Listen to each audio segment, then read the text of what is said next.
Build your resilience by doing these 8 things. Welcome back. I'm Anis Kizilbash, and today I'm going to share with you 8 things you can do to be more resilient. Practical advice on how to build resilience, backed by science. We all have the ability to develop a resilient mindset. Our brains are extremely adaptive. The brain operates like a muscle. Just like muscles, it works on you use it or you lose it. Basic. To grow muscles, you need to stress and condition. The same way you can build mental resilience. So here are 8 things you can do right away to start building your resilience. Change the story.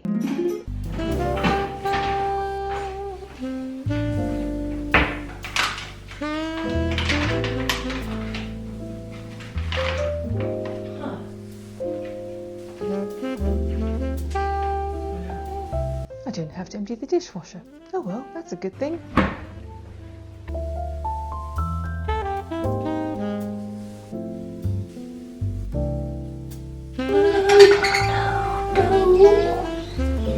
Oh well, at least I don't have to wipe my ass. When a setback occurs or something bad happens, resilient people tend to choose the positive narrative rather than the negative. They change the story by, instead of it being all doom and gloom, they look for the opportunities, lessons, growth. To help you change the story and to be more resilient, ask yourself, what's good about this situation? Try and name at least 3 things good about a situation. Why name 3 instead of just 1? We need to hold the positive feelings a little bit longer. Naming 1 isn't quite enough to build that positive emotional momentum. Ask yourself, what is this teaching me?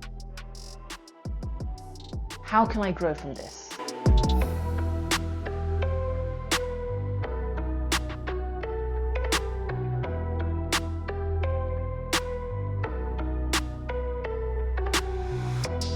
Studies show strenuous exercise improves your mood, relieves stress, and obviously makes you physically stronger. Plus, strenuous exercise releases these neuropeptides in your brain that inhibits anxiety and protects you against stress. It also increases this brain chemical called serotonin, which affects the regulation of mood and anxiety and happiness. A study in the Journal of Neuroscience shows that people who exercise show less anxious behavior after a stressful event compared to those who don't exercise. When I'm having to do that 12th kettlebell lift, I'm in control of that stressful environment. It's not being done to me. So in a controlled environment, I'm training myself to deal with it. Not what it looked like last night. Fed up. Here's a tip. Make exercise part of who you are, as opposed to, oh, here's that thing I've got to do for a short spell. Just like if you're a reader, you've always got a book on the go. It's just part of what you do. Find a role model or several role models. Witnessing the strength of the human spirit in others helps us connect with our own. If you don't know any positive role models personally, then seek them through books. That's why I love reading biographies and autobiographies. Link below, watch the episode on most motivational biographies I've read recently. Dance with discomfort. Confronting challenges instead of avoiding them helps you build confidence. You're training yourself that you will be okay. I made a whole episode on that, link below. Build and strengthen your network of friends. Studies show that people who reach out to friends, family, or support groups, they cope much better during stressful times. Family? Family? Are you sure? They're just a pain in the arse. Whoever you call your family, they could be your friends. Create a spiritual practice. For many people, strong faith or a spiritual practice fuels resilience. I made an episode on my spiritual practices. Watch that, it might give you some ideas. But meditation is a good place to start. Studies at Harvard have shown meditation helps strengthen part of the brain that activates self-control, and it helps inhibit part of the brain associated with fear response and stress response.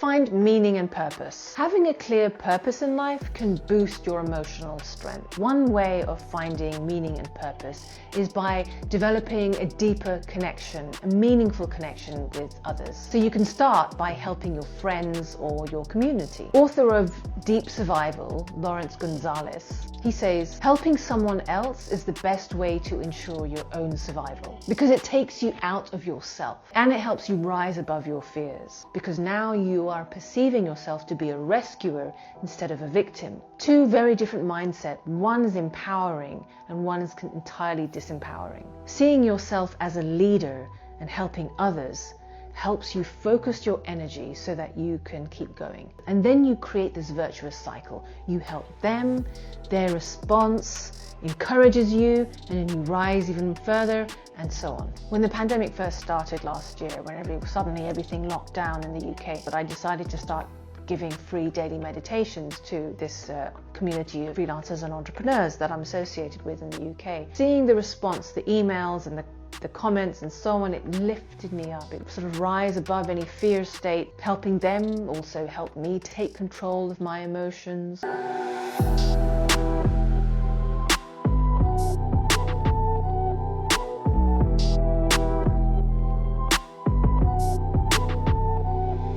Adopt a positive attitude. The positive psychology literature shows that optimism is strongly linked to resilience. Linked below, there are several episodes showing you exercises and games to help you start developing a positive mindset if you're prone to negative thinking.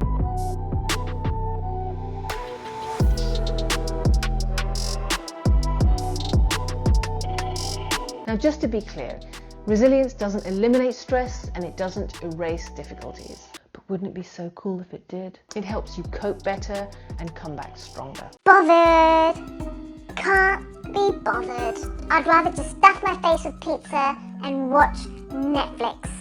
Can't be bothered with this resilience nonsense. Well, that's one way of coping with it, but Netflix will run out one day. Netflix run out? That's not possible. So why bother practicing one of these things? It's too much effort, right? It helps protect yourself against experiences that might be overwhelming. Can't think of one that happened recently. And they were taking the fight to the heart of American democracy.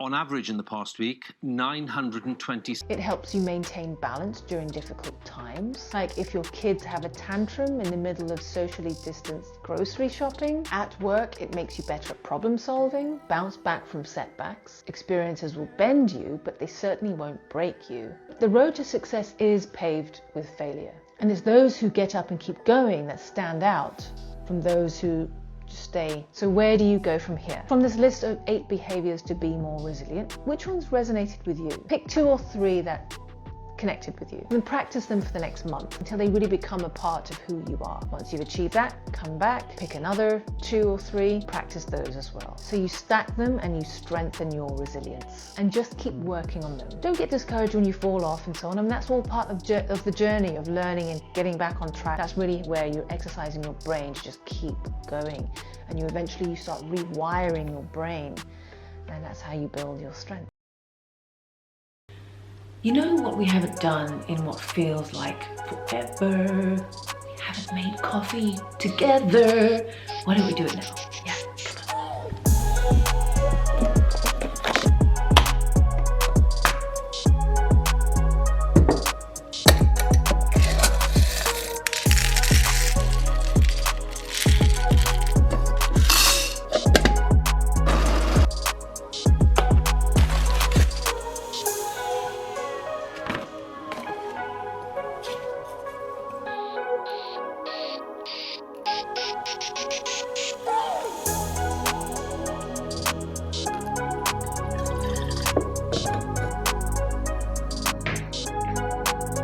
Cheers, and if you have any other questions, then please ask in the comment box below and I'll make a video in an upcoming episode. Thanks for watching. I'm Anise Kesselbash and I will see you in another video. Bye.